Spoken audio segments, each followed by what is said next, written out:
Here we go.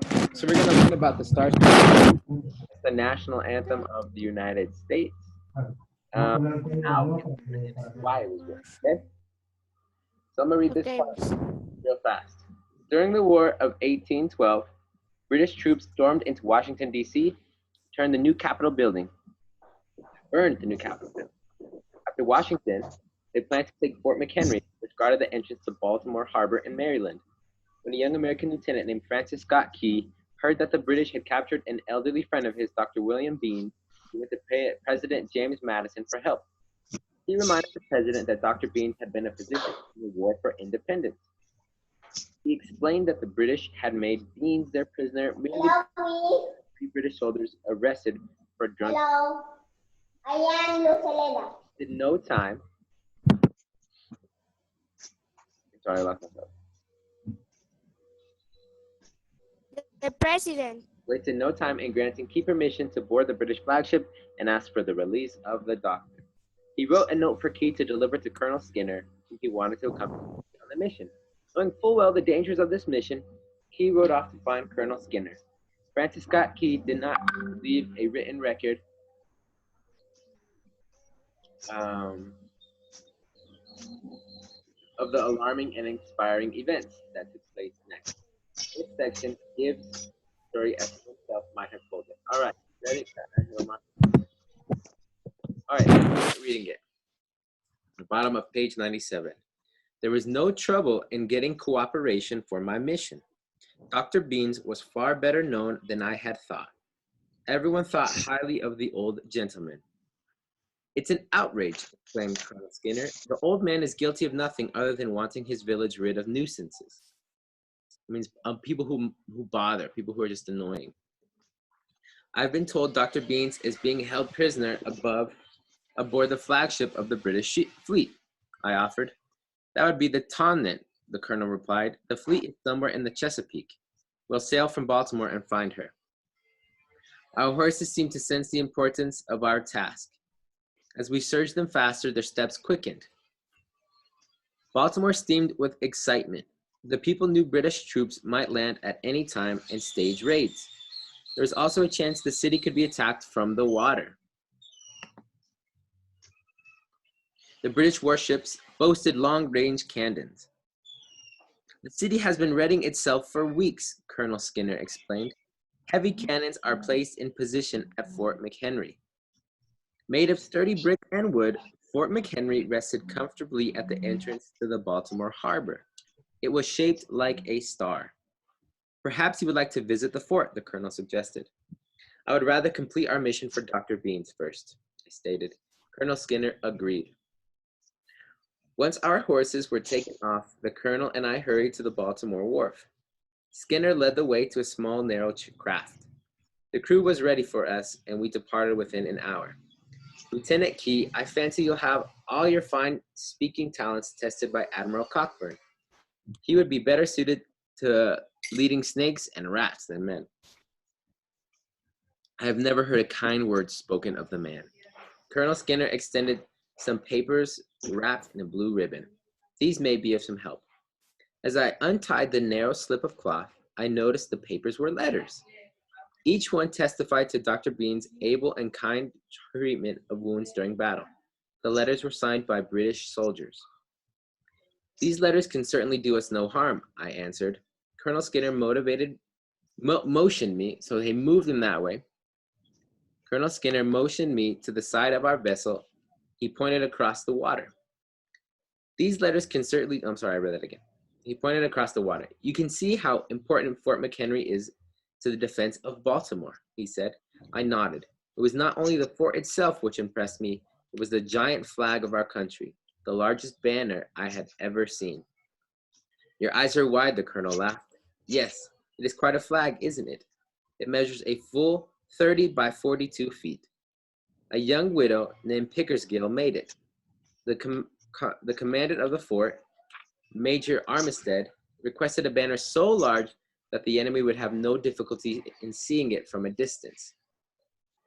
Indeed, I laughed. I would think the British might be able to see that banner from the shores of their own England. Our ship, the Minden, smoothly sailed through the waters of the Chesapeake, but we saw no sight of the British fleet the first day out. Success was with us on the second day.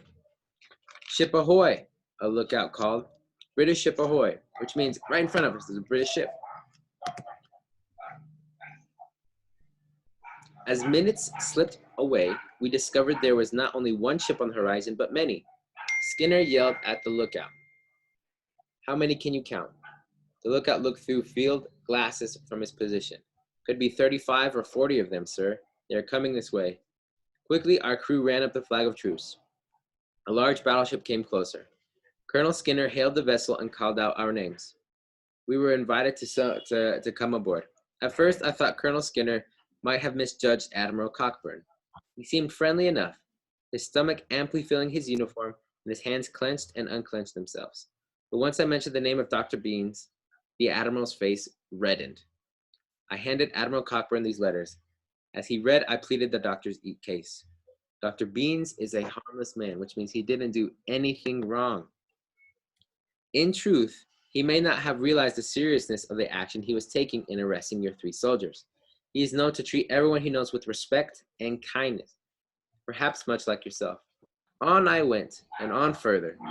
As I spoke, I remembered how I had sometimes flattered my sister Anne to gain special favors. It had all worked well until my mother had told my sister the words from the good book. He shall come in peaceably, and obtain the kingdom by flatteries. It was Daniel 11:21.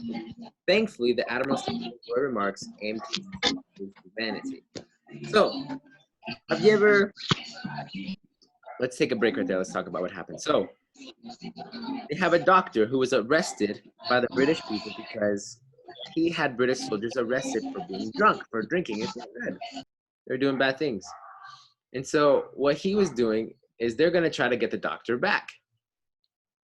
But say you had to go to your enemy or someone you don't know and get something you want. You kind of want to be kind of nice, right? Or say your mom or your dad might be grumpy. Or maybe they're not grumpy. Maybe you want something from your mom or your dad. Have you ever done this to your mom or your dad? You go up to your mom and you go, Mom, I love you. You're so beautiful. It's just amazing, Mom. And does she ever go, okay, what do you want? And then you say what you want because she already knows what you want. I used to do that. I'd say, Mom, you know I love you, right? She goes, I love you too, but what do you want? Like, can I borrow some money to go buy some food? So he's kind of doing the same thing. He's just saying, you know what, Admiral Cockburn, you're a really cool guy. You're really awesome. I really like you. I think you're very smart, very respectful. I think, yeah, you're a really good man. Of course, he's saying that because he's going to ask for the release of his friend, Dr. Beans.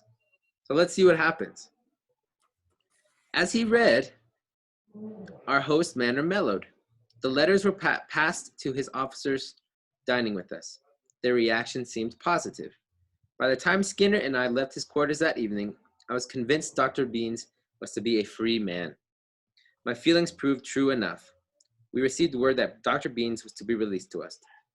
Now, if we can only sail away from here swiftly, Colonel Skinner said softly, there's much movement afoot. Whispers run rampant. So, they say they're going to get Dr. Beans and everything's going to be okay. But something's happening. They're talking, they're whispering, saying, hey, okay? Something's going to happen. So they're in the middle. Think about it. There's only one ship, and they're in the middle of 40 ships. They can't really escape that fast. If they try to escape, they could just shoot them down. So they have to be kind of careful with what they do and what they say. But something is going to happen, so let's see what happens. I noticed this as well. Sailors were constantly active, never stopping to look our way. I hope the Minden will return to us to Baltimore as safely. I hope the Minden, which was their ship, could return us to Baltimore as safely as she had brought us to Tonnant, which was the ship of the British people. But as we were leaving the flagship, a British officer hurried to us. I'm sorry, gentlemen, the Englishman said firmly. You will be returned to your own ship at once. We will furnish you. You will be returned to your own ship at once. We will furnish you with a crew. For the time being, though, you will sail with us. We do not choose to remain, I answered. Why are you detaining us? So detaining means not letting us go. So what they said is they said, okay, we're going to let you go back to your ship, but we're going to put people on your ship. You can't leave yet. You have to come with us. The officer looked at me with narrowed eyes. Sir, we are about to attack Baltimore. You will remain with the fleet until the battle is over. So they're about to attack Baltimore, the place they just came from, where that big giant flag was at. So now they're going to go attack that place. I swallowed deeply. It felt as if there was a bad dream, a horrible nightmare for which I could soon awaken. But we've come to you under a flag of truce, Colonel Skinner protested. You will not be harmed in any way, the officer answered. The three of you will be taken back to your ship until the fighting is over and we have secured Baltimore. You sound very certain of yourself, I snapped. What if your attack should fail? The British officer stared at me, his eyes revealing a total disgust. Suddenly he turned to a few of his sailors nearby. Return these men to the Minden at once, he ordered. The orders were obeyed. An hour later, we stood at the deck of our own ship, sailing up the bay with the British fleet. This is outrageous, Dr. Beans declared. They broke into my home and dragged me from my bed. They kept me in irons, which is handcuffs. Now they make me a witness to an attack on my own country? I felt just as angry as a good doctor, but a sick feeling ate my stomach as well. Here I was, a lieutenant in the United States Army. An attack was going to be launched against my people, my nation, and I was helpless to stop it. Colonel Skinner cast a comforting arm around my shoulder. His eyes were misty, which means he was going to cry. I know what you're feeling, my friend, but there's nothing we can do. Nothing we can do. The word struck a familiar chord in my memory. It brought back a vision of Grandmother Key as I read to her. It was a horrid rainy afternoon, and I could not go outside. I had wanted to explore woods nearby and ride a horse. Well, Grandmother said, the rain is here, and there's nothing we can do about it. But we can always pray together. Remember, Francis, you can always pray, even by yourself. That is something you can do. So on that night of September 13th, 1814, I stood on board the Minden and prayed. I watched as the ships in the fleet formed half circles around the fort. British gunners awaited the signal to fire. When it came, the thunder of shells rumbled across the bay. Our ship was outside of reach when the fort returned to the enemy's fire. Sadly enough, the shells from the fort fell short. It was clear the British had our own troops outgunned. Kaboom! Boom! Kaboom! The bombs and rockets pounded the fort. Heavy smoke from the burned powder filled the bay. Is the flag still flying over the fort? Dr. Beans asked. I cannot see that far. Everyone, next page. I strained to see through the smoke. Yes, the flag was still flying. Thank God it was such a huge banner. Yes, Doctor, it still flies. Let us hope it will remain flying, Colonel Skinner said softly. If it falls, it means the fort has surrendered. The city will no longer be free. The doctor said, I pray those brave men in the fort can hold out. I watched the doctor shuffle away, disappearing into the darkness. My heart ached for him. He still carried memories of the War of Independence battles. Now he was a witness to this. From my pocket, I took an envelope. So often in the past, I had jotted down a few lines for a poem which I completed later. Now I scribbled a few words and phrases. America was a land of brave and free people. The flag symbolized that freedom, that courage. The words came quickly. My head pounded with the sound of exploding shots and shells. Waves slapped against the sides of the Minden, raising and lowering the craft in the water. Boom, kaboom. The rockets lit up the sky with their glare. Again, I scribbled my impressions. I paced along the deck, aware that I was surrounded by hostile sailors. They were hoping for the fort to fall just as strongly as I prayed for it to hold. The smoke grew so thick we could no longer even see the giant banner of our country. Maryland had called upon its sons to defend that flag in our nation. I prayed for their success. All right, let's take a break there. So, who can tell me what's happening right now?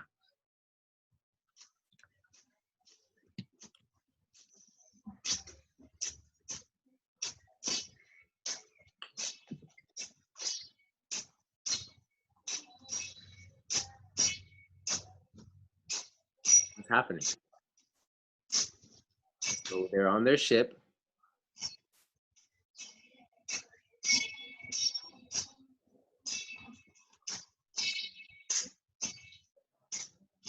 You guys are all muted. You have to unmute yourself.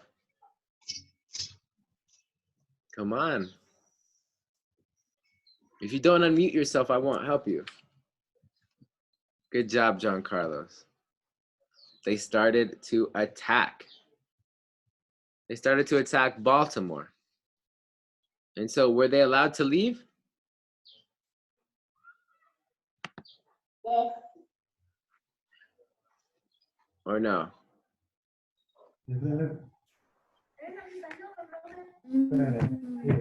Were they allowed to leave to go back to Baltimore, or did they have to leave? They continue. They continued with them. Were they afraid? No, Did they think that Baltimore No, was... mister. No. They didn't know. It could have fell. They're praying that it didn't fall. Let's finish this off. And Bueno, entonces, ¿por qué están preguntando? Ahí, okay. ahí está So la now, clave. Esa es la clave para... we're gonna see what happens from here. Rain began to fall. The ships moved closer to the fort. Then Fort McHenry cut loose with all its guns. Boom, kaboom. I coughed violently, choking on the heavy smoke. Without warning, the firing stopped. The air was still. How I longed to see the fort. Was the flag still flying? Or perhaps the stars and stripes had given way to the British banner? What's happened? I asked, stumbling onto the deck. Has the fort surrendered? We don't know, I answered. We can't know until sunrise. Sun crawled.